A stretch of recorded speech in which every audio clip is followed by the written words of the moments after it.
Da Marilyn Monroe, do Jimi Hendrix, da Judy Garland, pessoas que sofriam de depressão, de ansiedade e que morreram por overdose com os seus medicamentos aos quais estavam viciados, e ficou na cultura popular que os fármacos psiquiátricos viciavam e eram potencialmente fatais.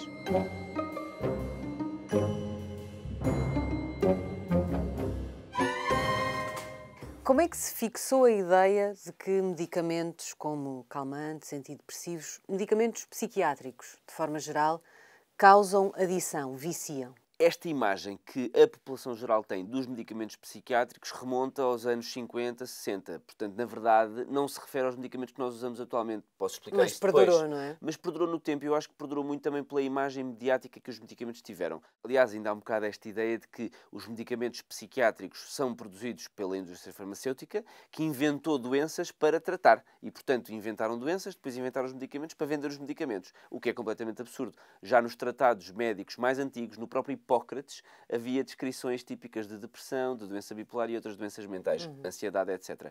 Também sabemos já que, de longa data, a população humana utilizou substâncias para tratar os seus sintomas. As pessoas utilizavam alcaloides do ópio, não é? A planta do ópio, de onde derivam depois outras substâncias também utilizadas. Certo. O próprio álcool foi utilizado, o consumo de álcool foi utilizado durante muitas centenas de anos para acalmar a ansiedade, estava mesmo descrito nos tratados.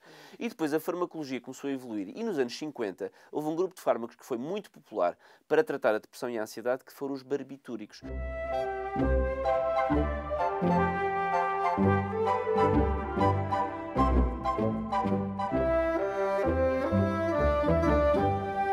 Os barbitúricos, que hoje em dia não são utilizados para estas indicações, ainda têm algumas indicações como anestésicas ou em algumas epilepsias refratárias, mas que para a doença mental não têm qualquer indicação.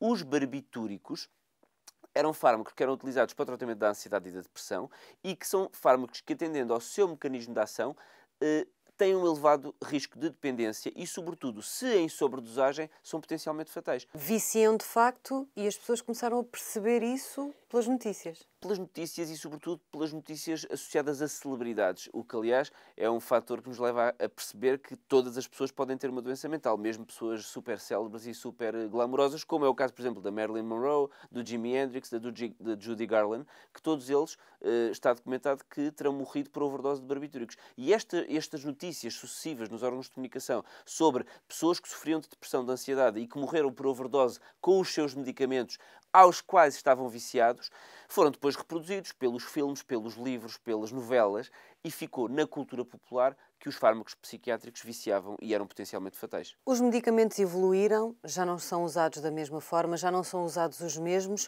Esta ideia manteve-se. Isso é porque há um fundo de verdade, mesmo apesar dessa evolução, há medicamentos que causam de facto dependência? Resposta curta, sim. Há um pequeno grupo de medicamentos psiquiátricos que podem causar dependência. Eu vou esclarecer isto muito cabalmente, porque eles podem causar dependência, mas nada tem a ver com os fármacos barbitúricos, e o risco de letalidade é ínfimo, para não dizer praticamente nulo, ou mesmo nulo se tomados isoladamente. O que não quer dizer que misturado com álcool e com outras substâncias possam ter outros efeitos. Agora, o que é que nós podemos dizer? Há vários grupos de medicamentos psiquiátricos, incluem-se os antidepressivos, os antipsicóticos, os ansiolíticos e outros. De todos os grupos de medicamentos psiquiátricos, os únicos que podem de facto causar dependência são as benzodiazepinas, os calmantes, muito conhecidos, o diazepam, o alprazolam, todos esses acabados em "-an".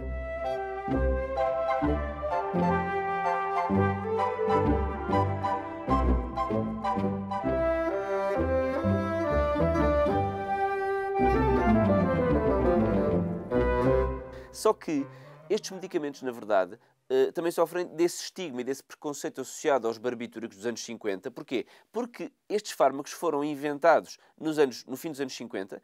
O primeiro foi comercializado em 1960 e, a partir daí, tornaram-se um best-seller. Porquê? Porque eram altamente eficazes no controle da ansiedade também, tal como os barbitúricos, mas super seguros comparados com os barbitúricos. Portanto, havia muito menor risco de dependência, muito menor risco de desfechos negativos. Porém, o seu mecanismo de ação tem algumas semelhanças. Isto é, se calhar, um bocadinho químico demais o que eu vou dizer, mas há vários neurotransmissores no cérebro. O glutamato, que é um neurotransmissor que ativa os neurónios, o GABA, que é um neurotransmissor que inibe os neurónios, e depois aqueles muito conhecidos, a serotonina, a noradrenalina, a dopamina, que fazem pequenos ajustes no funcionamento cerebral. O GABA é o neurotransmissor inibitório, ou seja, acalma o cérebro, acalma os neurónios. O que as benzodiazepinas fazem é ligar-se aos receptores do GABA e facilitar a sua ação.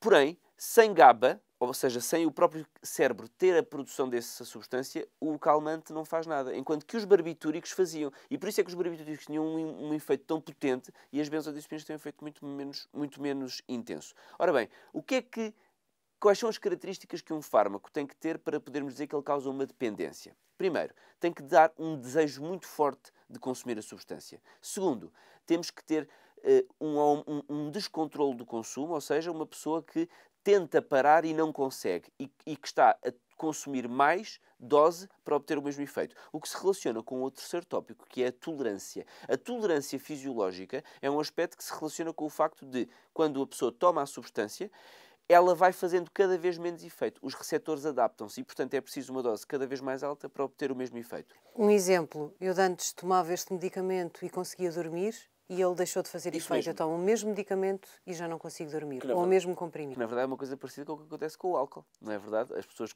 que consomem álcool diariamente sentem-se cada vez menos intoxicadas pelo álcool, porque o álcool também atua ao nível do GABA.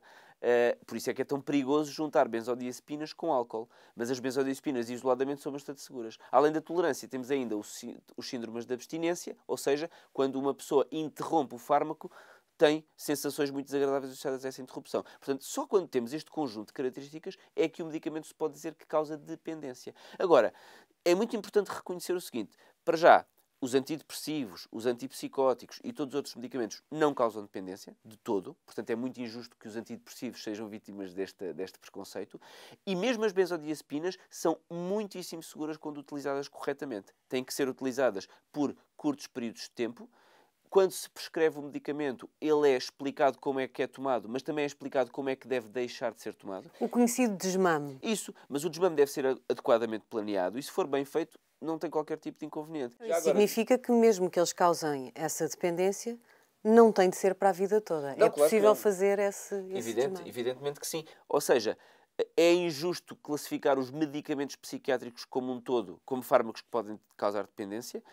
Existe um grupo de fármacos que pode, de facto, causar dependência, mas esse risco é pequeno e pode ser completamente mitigado quando corretamente prescrito e feito o desmame corretamente. Dizer ainda que estes fármacos continuam a ter um lugar na nossa prática clínica, porque é o único grupo de fármacos que alivia de imediato a ansiedade. E podem dizer assim, mas isso é porque as pessoas não aguentam nada, quer dizer, um bocadinho de ansiedade também quem é que não aguenta? Tem que aguentar um bocadinho, aguentem-se à bronca e depois a ansiedade passa. Isto é uma pessoa que nunca viu uma ansiedade patológica grave, porque quando uma pessoa está a sofrer muito de ansiedade, é desumano não tratar aquela ansiedade. E isso pode ser feito com as benzodiazepinas, adequadamente, de forma segura, e depois feita a descontinuação para não corrermos o risco de dependência e de viciação. Obrigada. Obrigado.